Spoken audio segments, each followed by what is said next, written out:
Hello అండి. ఇవాళ వెల్లుల్లి కారంతో కాకరకాయ ఫ్రై తయారు చేస్తున్నాను. ముందుగా అరకిలో కాకరకాయలు కడిగి తుడిచిపెట్టుకొని బుడిపెలు చివర్లు కత్తిరించుకొని పెట్టుకోవాలండి. తర్వాత మీకు నచ్చిన విధంగా ఏ షేప్ అయినా పర్లేదు, పొడవుగా అయినా పర్లేదు, రౌండ్‌గా అయినా పర్లేదు.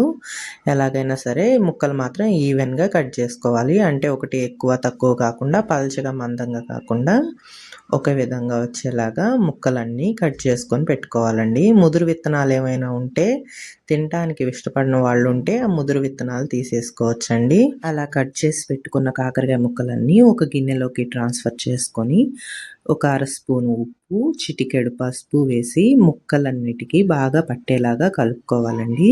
అలా కలుపుకున్న ముక్కల్ని ఒక అరగంట సేపు పక్కన పెట్టేసుకోవాలండి. వీలైతే గంట పెట్టుకున్నా పర్లేదు. ఇప్పుడు వెల్లుల్లి కారం ప్రిపేర్ చేసుకుందాం. వెల్లుల్లి రెబ్బలు, ఎండు కొబ్బరి, ధనియాలు, జీలకర్ర, మీ మంటకు సరిపడా ఎండుమిర్చి, నేనైతే అరకిలోకి 5-6 కాయల వరకు వేస్తున్నానండి ఎండుమిరపకాయలు. మొత్తం తీసుకొని కచ్చా పచ్చాగా గ్రైండ్ చేసుకోవాలండి. మెత్తని పేస్ట్ లాగా పౌడర్లా అలా ఏం అవసరం లేదండి. కొంచెం కోర్సుగా కచ్చా పచ్చాగా వెల్లుల్లి నలిగినట్లున్నా పర్లేదు. అలా గ్రైండ్ చేసేసి పక్కన పెట్టేసుకోండి.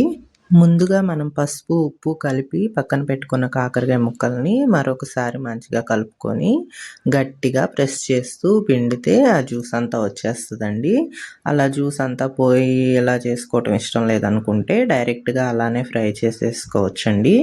కాకపోతే కాకరకాయలు కొంచెం చేదుగా ఉంటాయి కదండి, ఆ చేదు కొంచెం తగ్గినట్లుగా ఉండడానికి ఇలా జ్యూస్ కంటెంట్ అంతా వేరు చేసుకొని మంచిగా పిండి వేసుకుంటే కొంచెం ఆ వగరు, చేదు అంతా తగ్గినట్లు అనిపిస్తుందండి. అవన్నీ అలా చేసుకొని ఓ ప్లేట్లో పెట్టుకొని పక్కన పెట్టేసుకోండి. ఇప్పుడు స్టవ్ ఆన్ చేసుకొని బాణలి పెట్టుకొని కొంచెం ఆయిల్ వేసుకోండి. కాకరకాయ ఫ్రైకి కొంచెం ఆయిల్ ఎక్కువగానే పడుతుందండి. మామూలుగా వేసే కూరల కన్నా కొంచెం ఎక్కువగా వేసుకోండి. కొంచెం పోపు దినుసులు, మళ్ళీ కొంచెం ఆవాలు యాడ్ చేసుకోండి. అవి కొంచెం చిటపటమన్నాక కాస్త కరివేపాకు వేసుకోండి. కొంచెం ఎక్కువగానే వేసుకుంటే ఫ్లేవర్ బాగుంటుందండి కాకరకాయ ఫ్రైలోకి కరివేపాకు. తర్వాత మనం పిండి పక్కన పెట్టుకున్నటువంటి కాకరకాయ ముక్కల్ని యాడ్ చేసుకొని మంచిగా కలుపుకోండి. ఆయిల్, ఆ కరివేపాకు ఫ్లేవరు మొత్తం ఆ ముక్కలకు పట్టేలాగా కలుపుకొని కొంచెం సేపు మూత పెట్టి మగ్గనించండి. కొంచెం సేపటికి తీసి మళ్ళీ కలుపుకుంటూ ఉండాలండి.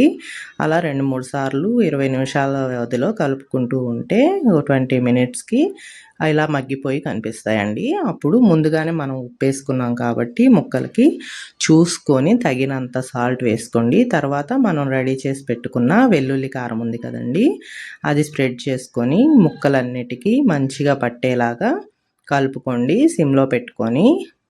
చూసారు కదండి ముక్కలకి ఎంత బాగా పట్టిందో కారం. ఇక్కడ మీరు కారం కానీ సాల్ట్ కానీ మీ టేస్ట్కి తగ్గట్లేదంటే కొంచెం యాడ్ చేసుకొని అడ్జస్ట్ చేసుకోవచ్చండి. వేడి వేడిగా ఉన్నప్పుడు అన్నంలో తింటే చాలా కమ్మగా ఉంటుందండి. చేదు వగరు అంతా పోయి తినడానికి బాగుంటుంది.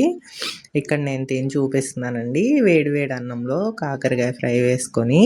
కాకరకాయ అంటే ఇష్టం లేని పిల్లలు కూడా ఈ విధంగా చేసి పెడితే చాలా ఇష్టంగా తింటారండి. వాళ్ళకి కొంచెం మంటగా ఉన్నట్లు అనిపించినా కూడా కొంచెం నెయ్యి వేసి పెడితే కూడా చాలా ఇష్టంగా తింటారు. రోజు ఇదే చేయమని కూడా మారం చేస్తారు. అంత బాగా కుదురుతుందండి.